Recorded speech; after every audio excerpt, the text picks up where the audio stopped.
Bab 63, Novel 9 Matahari, mencapai Sekte Tianyuan. Dalam sekejap, beberapa pemuda dan pemudi dibawa ke hadapan Ye Yunfei. Hati Ye Yunfei langsung terasa haru. Mereka yang ada di hadapannya adalah Wu Yuchan, Deng Xiangxian, Tan Meng, Jia Xiao, dan Yin Ji. Kamu Yunfei, akhirnya aku melihatmu. Deng Xiangxian tak bisa menyembunyikan kegembiraannya ketika melihat wajah Ye Yunfei. Tan Meng dengan hangat memeluk Ye Yunfei. Kakak Ye, kamu sangat terkenal di kota bulan purnama. Kami sangat beruntung bisa bertemu denganmu. Wu Yuchan, Jia Xiao, dan Yin Ji juga menganggukkan kepala mereka dan memberikan salam hormat kepada Ye Yunfei. Mereka semua diselamatkan oleh Ye Tianpeng dan ditempatkan di keluarga Ye. Namun Ye Yunfei selama beberapa hari tidak pernah keluar, sehingga mereka belum bisa bertemu dengannya sampai saat ini. Semua orang, apakah kalian benar-benar datang ke kota Yuanhui hanya untuk menemukan aku? Ye Yunfei bertanya dengan senyum di bibirnya.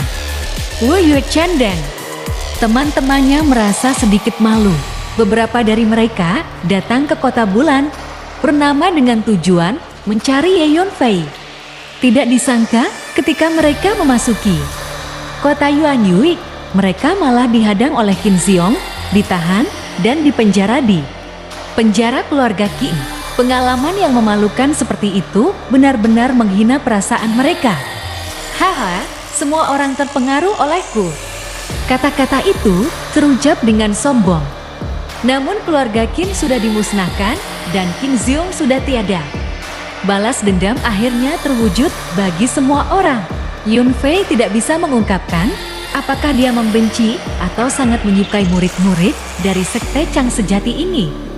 Namun, mereka datang ke tempatnya dengan tujuan khusus sehingga Ye Yunfei tetap bersikap sabar menghadapi mereka. Qin Xiong, bajingan tua itu, dia mati terlalu cepat. Kalau tidak cepat atau lambat, aku akan menyelesaikan masalah dengan dia, ujar Tan Meng dengan suara gemetar. Yunfei, apakah kamu sudah berada di tahap awal kerajaan? Tanya Wu Yuchan tiba-tiba. Iya, jawab Ye Yunfei sambil mengangguk. Wah, kamu sudah menjadi raksasa, teriak Wu Yuchan dan teman-temannya dengan kagum. Terakhir kali mereka bertemu Ye Yunfei di hutan binatang surgawi, Ye Yunfei hanya berada di tingkat ke-6 dari pelatihan tubuh. Tapi siapa sangka, hanya dalam beberapa hari saja, Ye Yunfei mampu menerobos ke tahap awal kerajaan. Ye Yunfei, saya mendengar bahwa Anda direkrut oleh Elder Du dari Sekte Tianyuan dan menjadi murid dari Sekte Tianyuan, ujar salah satu dari mereka. Di masa depan, kita akan memiliki lebih banyak kesempatan untuk bertemu, Deng Xiangxian berkata dengan rasa bahagia yang terasa mendalam. Beberapa hari terakhir, Deng Xiangxian dan yang lainnya tinggal di rumah Ye, dan mereka telah mendengar tentang perbuatan Ye Yunfei sejak lama.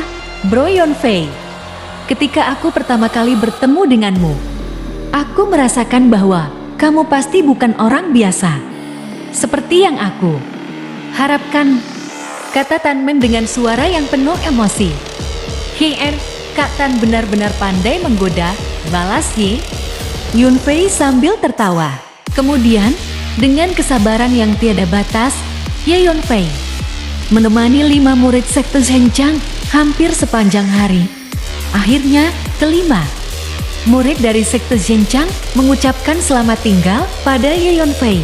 Yunfei dengan tenang memberikan masing-masing dari mereka obat mujarab kelas 4 sebagai kompensasi atas pengalaman pahit mereka di penjara keluarga Qin. Wu Yuchan dan yang lainnya sangat terkejut dengan obat kelas 4 yang disediakan oleh Ye Yunfei.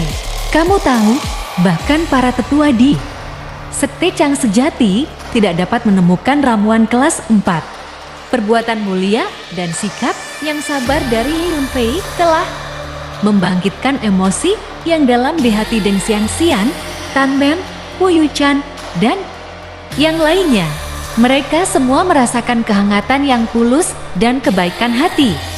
dari Yunfei dan harapan untuk bertemu dengannya lagi di masa depan semakin kuat. Tapi Yunfei tiba-tiba mengeluarkan 5 pil roh kelas 4, berikan juga sebagai hadiah. Dapat dikatakan bahwa kali ini mereka berlima keluar untuk berlatih dan yang paling mereka peroleh adalah obat mujarab kelas 4 yang diberikan Yunfei kepada mereka. Lagi pula, sudah waktunya bagiku untuk meninggalkan kota Yuanyu dan melapor ke faksi Tianyuan. Setelah 5 murid dari sekte biru sejati pergi, Ye Yunfei berkata pada dirinya sendiri. Ye Yunfei dan Tekuadu setuju untuk melapor ke markas besar faksi Tianyuan dalam 10 hari. Markas besar sekte Tianyuan berada di pegunungan Tianyuan. Dari kota Yuanyue ke pegunungan Tianyuan akan memakan waktu setidaknya beberapa hari di jalan. Oleh karena itu, Ye Yunfei tahu bahwa dia harus berangkat. Ayah, aku siap untuk pergi. Ye Yunfei menemukan Ye Tianfeng. Baiklah, Fei, jaga dirimu. Ye Tianfeng sedikit tersedak. Istrinya meninggal lebih awal dan dia sendirian membesarkan putranya, dan ayah serta putranya bergantung satu sama lain seumur hidup. Kini, hati sang anak terasa berat saat ia tiba-tiba ingin pergi menjauh, seakan-akan ada yang mengikatnya, membuatnya enggan pergi. Namun ia berkata, "Ayah, jangan khawatir, aku bisa mengurus diriku sendiri." Ye Yunfei mengangguk dengan tulus sebelum meninggalkan kota Yuanyue. Ye Yunfei pergi ke bengkel Lingsen lagi dan membeli eliksir dalam jumlah besar. Xiao Chuchu dan Huang Lao telah pergi meninggalkan kota Yuanyue 3 hari yang lalu. Tapi Xiao Chuchu sempat mengatakan bahwa semua anggota keluarga Yi akan mendapatkan diskon 20%. Bahkan bisa membayar secara kredit. Itu membuat hati Ye Yunfei menjadi hangat di dalam dinginnya malam. Di luar kota Yuanyue, di jalan raya, Ye Yunfei mengendarai kudanya sendirian. Semakin jauh dari rumah, ia terus melaju menuju pegunungan Tianyuan. Sepanjang jalan, ia mengagumi keindahan bintang dan bulan yang terang benderang. Di masa lalu, ketika Ye Yunfei masih menjadi kaisar surga jarak tempuh yang jauh dapat ia lewati dengan mudah hanya dengan pikirannya. Namun, sekarang ia hanya bergantung pada kekuatannya yang terbatas dan ia tak punya pilihan selain melanjutkan perjalanan dengan tekun. Akhirnya, 3 hari kemudian, Ye Yunfei tiba di pegunungan Tianyuan. Itulah tempat markas besar faksi Tianyuan berada. Sambil mendongak, aku melihat area pegunungan yang indah dengan pemandangan yang megah dan diselimuti kabut tebal yang tak berujung. Gunung bergelombang, pohon-pohon tua tumbuh di mana-mana, batu-batu besar tersusun secara horizontal, dan aroma yang harum menyelimuti sekitar. Burung roh seperti burung bangau terbang bebas di langit, dan binatang keberuntungan menakutkan berkeliaran di dalam hutan pegunungan. Semua ini memancarkan aura yang sangat menawan, seperti tanah murni yang ada di luar dunia. Ternyata ada lilin kecil di sini. Ini adalah tempat yang bagus untuk memulai sebuah sekte, gumam Ye Yunfei sambil memandangi pegunungan Tianyuan yang berada di depannya. Dia mengangguk setuju tanpa sadar. Melalui pandangan matanya, dia bisa merasakan bahwa ada garis lei kecil yang tersembunyi di bawah markas besar faksi Tianyuan. Oleh karena itu, pegunungan ini sangat kaya akan energi spiritual dan cocok untuk budidaya. Jika saya bisa memperoleh lain-lain ini, maka kekuatanku pasti akan meningkat, pikir Ye Yunfei dalam hati. Namun, karena faksi Tianyuan belum membuatnya marah, dia tidak akan melakukan hal-hal yang merusak fondasi orang.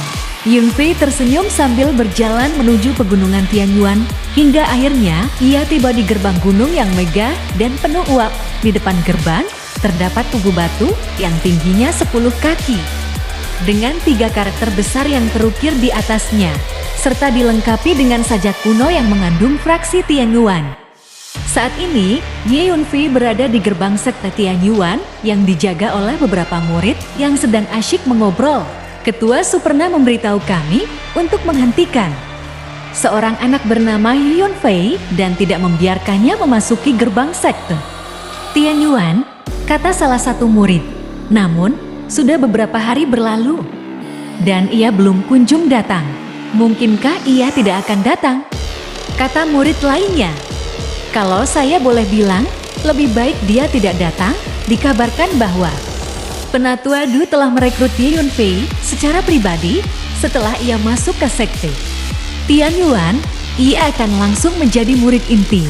Tidak hanya itu, dalam 3 bulan ke depan, dunia kecil bayangan langit akan dibuka dan ia pasti akan menduduki salah satu dari 5 posisi yang tersedia. Dengan senyumnya yang masih terukir di wajahnya, Ye Yun Fei tetap melangkah maju, siap untuk menghadapi apapun yang menanti di sekte Tian Yuan. Saat ini, seluruh fraksi Tian Yuan sedang membahas masalah ini, terutama para murid inti yang penuh kemarahan dan tidak yakin. Bahkan beberapa tetua tidak setuju dengan masalah ini. Tentu saja, tidak ada yang akan terkesan dengan argumen tersebut. Ingatlah, sekte Tian Yuan memiliki lebih dari 10.000 murid, tetapi hanya ada 5 tempat di dunia kecil Tianyi. Betapa berharganya tempat tersebut saat ini. Ada seorang anak laki-laki yang baru saja bergabung dengan sekte Tian Yuan dan bahkan belum memasuki gerbang gunung, ingin mengklaim salah satu tempat tersebut. Tidak ada satupun dari puluhan ribu murid sekte Tian Yuan yang bisa menerima keputusan ini. Di gerbang gunung, lebih dari 10 murid yang berjaga-jaga membicarakan masalah ini. Lihat, apakah itu seorang anak aneh yang mendekati gerbang gunung dari jauh? Tiba-tiba, salah satu murid memanggil. Bab 64, Novel 9 Matahari. Yun Fei melangkah menuju gerbang sekte Tian Yuan dengan mantap dan mengeluarkan token perak yang telah diberikan oleh Tetua Du. Saya datang untuk melapor, ucapnya dengan tegas. Seorang murid yang bertugas menjaga gerbang segera menghampirinya. Boleh saya tahu nama Anda? Tanyanya. Saya Yun Fei, jawab Ye Yun Fei. Namun ia memperhatikan bahwa si penjaga tidak langsung membiarkannya masuk, padahal seharusnya token dari Tetua Du sudah cukup sebagai izin masuk. Beberapa saat kemudian, Ye Yun Fei mendengar sekelompok murid penjaga gerbang berbisik-bisik tentang kehadirannya. Ternyata, seorang tetua bernama Su telah memerintahkan para murid untuk tidak membiarkannya masuk. Meskipun Yun Fei telah menunjukkan token dari Tetua Du, para murid tetap saja tidak percaya. Kenapa saya tidak diizinkan masuk? Token Penatua Du sudah saya tunjukkan. Apakah kalian tidak menghormati perintahnya? Tanya Yun Fei dengan nada yang sedikit menyindir, mempertanyakan ketidakpatuhan mereka terhadap perintah dari Tetua Du. Jangan terperangkap di sini. Nah, kamu tidak akan bisa masuk ke gerbang gunung ini, ejak murid lain. Wajah Ye Yun Fei menjadi suram. Dia tahu bahwa selusin murid penjaga gerbang akan mempersulitinya. Setelah melakukan perjalanan 3 hari dan tidur di bawah terbuka, Ye Yun Fei akhirnya tiba di sekte. Tetapi dia ditolak masuk oleh para penjaga gerbang. Kemarahan merayap di dalam hati Ye Yun Fei. Ini sekte Tian Yuan, bukan tempat untuk menjadi pengecut. Membobol gerbang tanpa izin adalah tindakan serius. Selusin penjaga gerbang semakin marah melihat sikap Ye Yun Fei. Haha, siapa yang kamu takuti? Saya datang ke sini dengan tanda Penatua Du, jadi saya berhak memasuki gerbang gunung ini. Siapa yang berani menghalangi saya? Jangan salahkan saya jika saya harus bersikap kasar. Tawa Ye Yun Fei terdengar keras, lalu ia berjalan menuju gerbang gunung. Maniak pemberani, tangkap dia! Seru para penjaga gerbang yang sangat marah. Mereka merasa bahwa seorang anak yang bahkan belum menginjakkan kaki di gerbang gunung sekte Tian Yuan memiliki banyak kekuatan. Hasilnya, suara tembakan terdengar di udara. Dengan satu telapak tangan, Yun Fei melemparkan selusin penjaga gerbang ke udara. Mereka jatuh tersandung dan tidak dapat bangkit untuk waktu yang lama tanpa menoleh ke belakang. Ye Yun Fei berjalan menuju gerbang gunung dan masuk. Selusin atau lebih murid yang menjaga gerbang ini semuanya memiliki kekuatan dari alam pemurnian tubuh. Jadi, bagaimana mereka bisa menjadi lawan Ye Yunfei? Segera bunyikan alarm, ada yang merusak gerbang gunung. Cepat beritahu Penatua Su tentang ini. Ye Yunfei ini, begitu dia datang ke Sekte Tianyuan, dia berani melukai kita para murid yang menjaga gerbang dan memaksa masuk ke dalam. Mari kita lihat bagaimana sekte itu menghukumnya. Lebih dari selusin murid penjaga gerbang berjuang untuk bangkit dan mengeluarkan suara alarm satu persatu. Beberapa suara merah memancar ke langit dan meledak di udara. Di saat itu, Ye Yunfei melangkah maju dan menuju markas besar Sekte Tianyuan. Di sepanjang jalan terdapat pegunungan dan dataran yang luas dengan banyak paviliun dan bangunan tersebar di antara pegunungan. Beberapa istana yang menjulang tinggi sangat memukau dan di sekitarnya terdapat pepohonan hijau, tanaman merambat, mata air yang mengalir, dan air terjun. Jalan setapak diaspal dengan batu-batu yang berkelok-kelok ke dalam keindahan pegunungan. Sementara jalan setapak lainnya berkelok-kelok ke tempat-tempat terpencil. Yang lebih menakjubkan lagi, energi spiritual di sini setidaknya 10 kali lebih kuat daripada energi dunia luar. Saya harus mengatakan bahwa markas besar Sekte Tianyuan adalah tempat yang luar biasa untuk berlatih. Oh tidak, siapa yang menyangka bahwa formasi Gunung Suci 5 elemen Tianxuan ada di sini. Ada 5 puncak utama, masing-masing menempati 5 arah, berbunyi dengan kuat dari jauh dan terhubung satu sama lain. Namun sayangnya, hanya ada 2 puncak utama yang memiliki energi spiritual yang kuat di antara mereka. 3 puncak utama yang tersisa telah kehilangan kesucian dan mengubur akarnya. Tanpa spiritualitas, kekuatan keseluruhan dari Sekte Tianyuan hanya bisa bergantung pada formasi Gunung Ilahi 5 elemen Tianxuan. Untuk ditingkatkan, Ye Yunfei berjalan di markas Sekte Tianyuan dan dengan cepat melihat medan di sekitarnya. Sebelumnya, Ye Yunfei adalah seorang kaisar surga dan pernah melakukan perjalanan ke seluruh gunung suci di 3000 dunia. Ia mengetahui berbagai medan dan gunung di dunia dengan baik. Markas besar Sekte Tianyuan memiliki garis lei kecil di bawah tanah dan di sini terdapat formasi gunung suci 5 elemen Tianxuan. Pasti pendiri Sekte Tianyuan memiliki seorang guru yang hebat. Sayangnya, faksi Tianyuan saat ini tidak sekuat faksi kuno, begitu komentar Ye Yunfei di dalam hatinya. Mendengar suara keras dari luar, seseorang mengatakan, "Berani dan gila, beraninya kamu melewati gerbang gunung." Bocah itu, dia sedang jalan-jalan santai di sana. Ayo, bawa dia turun. Tambah orang lain. Ketika Ye Yunfei sedang memeriksa topografi markas, sekelompok besar murid dengan agresif berteriak dan mengepungnya. Dalam sekejap, puluhan murid telah mengepungnya. Mereka yang memiliki kekuatan alam pemurnian tubuh juga memiliki kekuatan alam. Saudaraku, tadi anak ini yang melakukan kejahatan, melukai murid penjaga gerbang dan melanggar gerbang gunung, kata salah satu murid dengan darah di sudut mulutnya sambil menunjuk ke arah Ye Yunfei sambil memandangnya dengan marah. Dia adalah salah satu dari selusin murid penjaga gerbang yang baru saja dilukai oleh Ye Yunfei.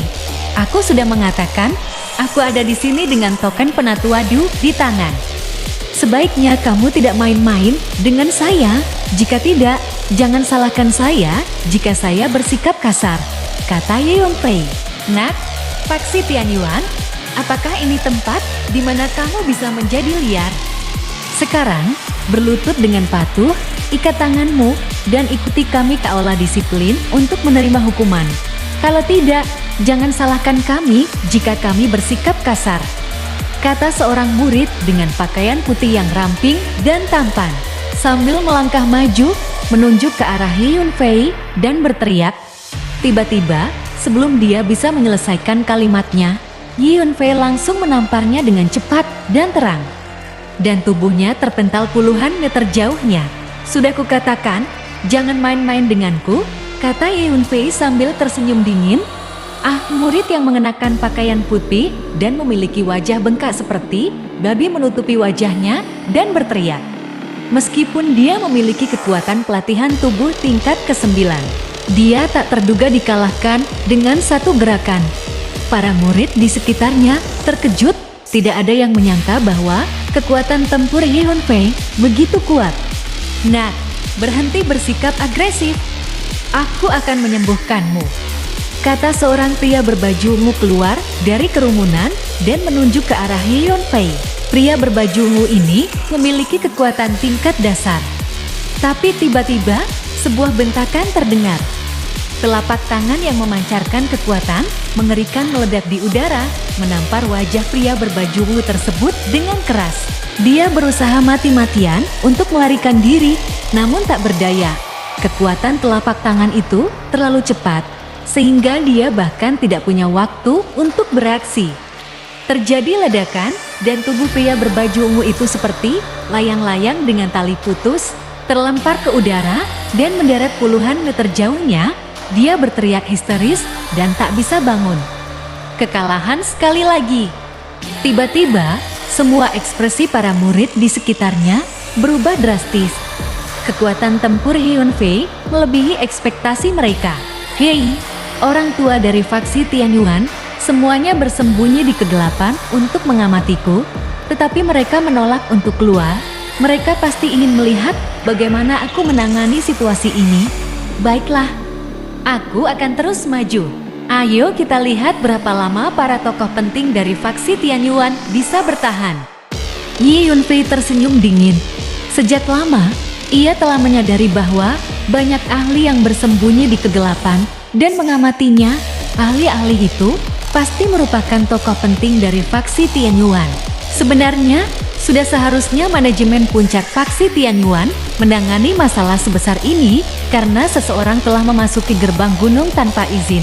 Namun, hingga saat ini, belum ada tokoh penting yang muncul untuk menanganinya. Hal itu benar-benar aneh. Bab 65. Novel 9 Matahari. Sang pemuda berani itu dengan wajah yang ganas menunjuk ke arah Yeonfei dan mengutuk. Kamu gila? Bagaimana pendapatmu tentang faksi Tianyuan kita? Jika kamu tidak setuju, pukul saja seseorang. Oke, tunggu aku. Dia memiliki kekuatan tingkat menengah. Namun sebelum dia selesai berbicara, sosok seperti hantu, Yeonfei muncul dan hampir menyentuh wajahnya. Tamu pemuda berani itu menjadi kelam, ledakan. Yeonfei memukulnya dengan gerakan sederhana. Namun kekuatan pukulannya terlalu mengerikan, membelah udara, mengguntur, dan mengguncang seluruh arena. Ledakan. Pemuda berani itu tidak bisa menghindar tepat waktu dan terkena pukulan Yeonfei seperti bola meriam, terlempar jauh lebih dari 100 meter. Aku hanyalah seorang preman. Kamu menggigitku. Yeonfei terlihat sangat arogan dan dominan. Ah, pemuda kekar itu berteriak seperti babi yang dibantai. Kekalahan lagi. Tiba-tiba, suasana menjadi hening. Suara jatuh jarum pun terdengar. Semua murid di sekitar menatap Yeonfei seolah-olah mereka sedang melihat hantu. Sebuah kelompok murid diam. Dia menerima perintah dari seorang tetua untuk menghadapi Yeonfei bersama-sama. Namun, mereka tak pernah menyangka bahwa kekuatan tempur Yeonfei begitu mengerikan. Baik pemurnian tubuh di tingkat ke-9, tahap awal, atau tengah dunia, semuanya bisa dilibas hanya dalam satu gerakan. Kamu sudah menembak, tak ada jalan untuk melarikan diri, semuanya akan kubulung, biarkan aku memukul habis-habisan. Tiba-tiba, Yeonfei tertawa muram dan berlari ke arah murid-murid di sekitarnya seperti harimau yang memasuki kawanan domba. Tak tertandingi? Tidak, anak ini gila. Mari bertarung bersama. Aku tak percaya bahwa dia bisa mengalahkan banyak dari kita dengan 3 kepala dan 6 tangan. Seorang murid berteriak. Namun, sebelum ia sempat menyelesaikan raungannya, Yeonfei sudah berdiri di hadapannya. Sangat sombong, mari kita mulai dari dirimu. Yeonfei menyapu dengan tamparan dan menjatuhkan murid itu ke tanah. Wajahnya membengkak seperti kepala babi dan terus muntah darah dari mulutnya. tak bisa bangun. Anak ini sangat aneh, mari serang dia bersama-sama. Harus diakui bahwa para murid dari sekte besar memang sedikit sombong, namun mereka berani melawan Ye Yunfei dalam segerombolan. Tentu saja, Ye Yunfei tak takut. Dengan kekuatan fisiknya, setiap pukulan dan tendangan yang ia lontarkan tak terbendung. Ledakan. Ye Yunfei dan seorang murid bertemu secara langsung dan segera murid itu terpental, membuat kakinya patah. Secara tiba-tiba, murid lain mencoba meninju punggung Ye Yunfei. Namun, seni tubuh tanpa darah penggabungan iblis surgawi bukan hanya memiliki kekuatan serangan yang kuat, tetapi juga pertahanan terbaik setelah berlatih hingga mencapai level pertama. Tubuh Ye Yunfei menjadi sekuat besi hitam dari kepala hingga kaki. Pukulan dari murid-murid itu hanya terasa seperti gatal-gatal pada tubuh Ye Yunfei. Dengan satu pukulan backhand, Ye Yunfei menangkap seorang murid dan melemparkannya ke tanah dengan keras. Ledakan terdengar. Tak diketahui berapa banyak tulang rusuk yang patah karena shock. Murid itu langsung berteriak. Bunyi terus-menerus terdengar ketika Ye Yunfei menyerang dan menendang murid-murid itu satu persatu. Anak ini benar-benar monster, mari kita lari. Para murid yang tersisa sangat ketakutan melihat kekuatan Ye Yunfei yang seperti dewa perang dan melarikan diri tanpa melawan. Kamu tidak bisa kabur dariku. Ye Yunfei mengejar mereka dengan cepat seperti kilat, menangkap satu persatu dan membanting mereka ke tanah dengan keras. Dalam sekejap, Ye Yunfei berhasil menghancurkan semua murid di sekitarnya. Seluruh prosesnya berlangsung dengan cepat dan sangat teratur, seolah-olah air mengalir dengan lancar. Aku sudah memberitahumu agar tidak menggangguku, tetapi kamu tidak mendengarkanku. Yunfei menjentikan pakaiannya dengan tangannya seolah-olah takut pertarungan itu akan mengotori pakaiannya. Aduh, itu sangat menyakitkan. Di sekitarnya, para murid tergeletak di tanah dan mengerang kesakitan. Ye Yunfei melangkah maju dan berjalan ke depan. Ada apa di sana? Tanya Yunfei. Mungkin ada pertarungan yang sedang terjadi. Pergi, cepat pergi dan lihat. Di kejauhan, sekelompok siswa lain muncul dan berlari. Pergi dari sini, kalahkan mereka dulu. Ye Yunfei dengan gagah dan lantang dengan suara mengaum yang kencang. Ia berlari seperti harimau turun dari gunung dan meninju dengan kuat. Dalam sekejap, Ye Yunfei berhasil menjatuhkan beberapa siswa karena para pemimpin faksi Tianguan bersembunyi dalam kegelapan dan tidak muncul. Mereka hanya bisa memperhatikan Ye Yunfei. Ye Yunfei hanya melepaskan serangan tangan dan kaki yang besar. Kenapa kamu begitu tidak masuk akal? Memukul orang begitu saja ketika bertemu.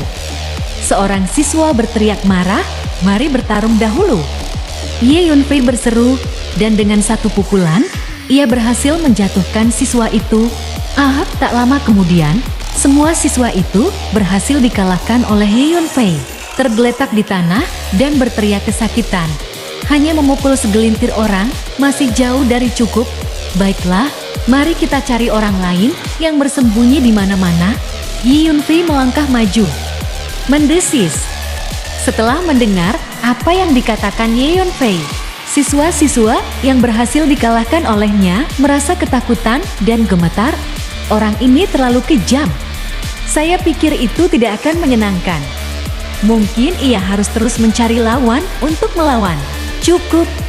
Nah, kau mempunyai kepribadian yang kejam dan kejam dalam seranganmu. Patuhlah untuk menahan dirimu dan terima hukumanmu. Tegasnya. Tiba-tiba, seorang lelaki tua berpakaian abu-abu muncul dari kejauhan dengan nafas tajam seperti burung besar dan meraung dengan suara rendah. Sebelum dia tiba, kekuatan energi yang kuat seperti lautan badai telah menyerang Ye Yunfei dari udara. Namun, ketika kekuatan fisik Ye Yunfei dilepaskan, itu seolah-olah tidak terpengaruh sama sekali. Mendengus. Luo Fenyang, apa yang kamu lakukan? Bukankah kamu mengatur pertunjukan yang bagus ini? Sekarang, kamu sudah puas.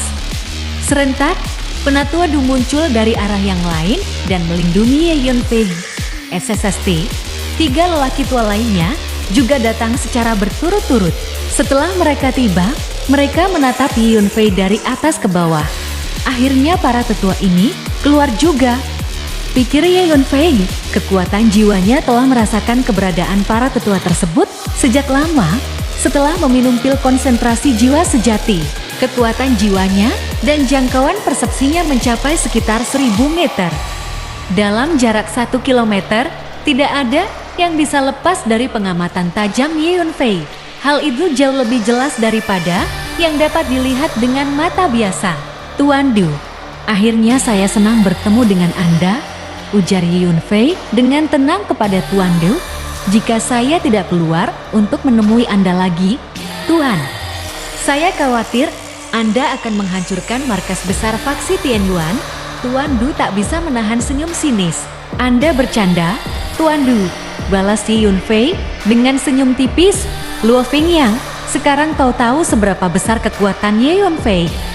Apakah menurutmu dia layak menjadi murid inti dari sekte Tianyuan kami?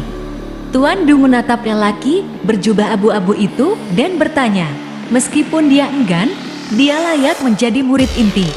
Namun, sekte kami memiliki beberapa ratus murid inti. Selain itu, kekuatan fisik hanyalah cara kecil dan kurang menjanjikan untuk berkembang. Dan kamu bilang dia berhasil menembus ke tahap awal dalam satu tarikan nafas di atas ring selama latihan tubuh tingkat ke-6? Itu omong kosong belaka dan mustahil dicapai. Pasti kamu mengada-ada untuk membohongi orang-orang agar membantu anak ini mendapatkan tempat di dunia kecil Tianyi. Namun, saya tidak akan percaya dengan semua itu, ujar lelaki tua berbaju abu-abu itu dengan nada skeptis. Hanya ada 5 tempat di dunia kecil Tianyi. Anak ini ingin memiliki kebajikan dan dia berharap bisa menduduki salah satunya. Saya sepenuhnya setuju dengan niatnya, ucap pria tua berpakaian abu-abu seraya menghela nafas dingin, lalu berjalan pergi. Kekuatan fisik anak ini memang sangat hebat. Diperkirakan para murid pada tahap akhir dunia pun belum tentu sehebat dia.